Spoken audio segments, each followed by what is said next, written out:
کراچی میں چینی general council Jung یون ٹانگ کی دعوت پر بلوچستان کے واحد براڈ کاسٹنگ چینل وش اور ویژنری گروپ کے وفد نے چینی قونصلیٹ کا دورہ کیا۔ Chairman visionary group Ahmed Iqbal Baloch اور chief executive Wish News Awais Iqbal Baloch نے چینی جرنل کونسل سے ملاقات میں گوادر میں جاری ترقیاتی منصوبوں پر تبادلہ خیال کیا۔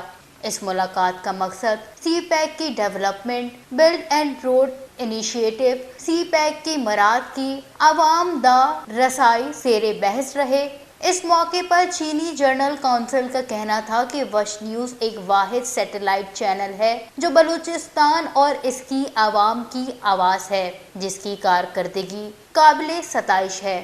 ملاقات میں وش نیوز کے چیف ایگزیکٹو کا کہنا تھا کہ تاثر یہ دیا جا رہا ہے کہ سی پیک کا کام تاخیر کا شکار ہے، جس پر کونسل جنرل نے یقین دہانی کرائی کہ سی پیک کا کام تاخیر نہیں بلکہ دوسرے مرحلے میں داخل ہو گیا ہے۔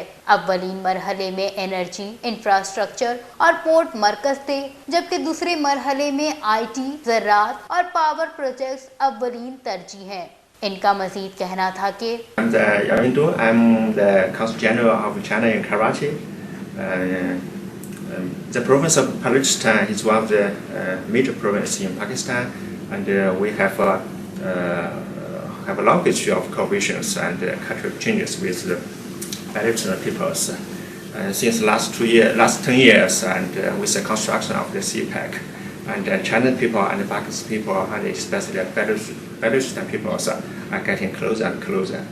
We know we are brothers, and we have a very close cooperation. We have made a lot of concrete achievement in the past 10 years.